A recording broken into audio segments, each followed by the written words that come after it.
ವಿಶ್ವಪ್ರಸಿದ್ಧ ಜಗನ್ನಾಥ ರಥಯಾತ್ರೆ ಒಡಿಶಾದ ಪುರಿಯಲ್ಲಿ ಇಂದಿನಿಂದ ಆರಂಭವಾಗಿದೆ.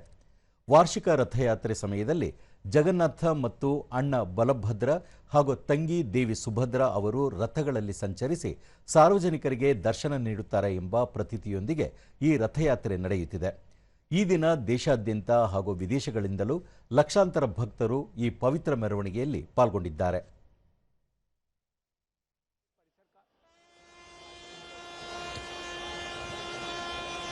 नरेश के तौर पर उनको सम्मानित किया जाता है और ये इस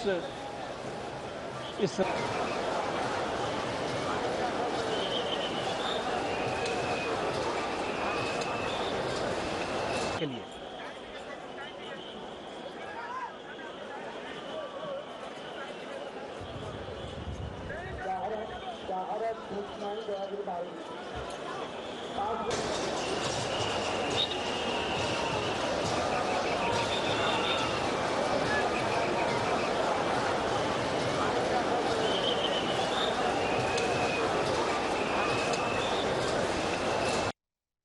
ಐತಿಹಾಸಿಕ ಪುರಿ ಜಗನ್ನಾಥ ರಥಯಾತ್ರೆ ಅಂಗವಾಗಿ ರಾಷ್ಟ್ರಪತಿ ದ್ರೌಪದಿ ಮುರ್ಮು ಅವರು ದೇಶ ವಿದೇಶಗಳ ಜನರಿಗೆ ಶುಭಾಶಯ ಕೋರಿದ್ದಾರೆ. ಈ ಕುರಿತು ಸಾಮಾಜಿಕ ಜಾಲತಾಣದಲ್ಲಿ ಸಂದೇಶ ನೀಡಿರುವ ಅವರು, ಈ ಭವ್ಯ ಮೆರವಣಿಗೆಯ ಸಮಯದಲ್ಲಿ ಮಹಾಪ್ರಭು ಶ್ರೀ ಜಗನ್ನಾಥರು ಭಕ್ತರನ್ನು ಭೇಟಿ ಮಾಡಲು ಹೊರಬರುತ್ತಾರೆ ಎಂಬುದು ಜನಪ್ರಿಯ ನಂಬಿಕೆಯಾಗಿದೆ. ಭಗವಂತ ಮತ್ತು ಭಕ್ತರ ಈ ಪವಿತ್ರ ಬಾಂಧವ್ಯವು ಅಪ್ರತಿಮ ಮತ್ತು ಆಳವಾದ ಭಾವನಾತ್ಮಕ ಕ್ಷಣಕ್ಕೆ ಸಾಕ್ಷಿಯಾಗಿದೆ ಎಂದು ಹೇಳಿದ್ದಾರೆ.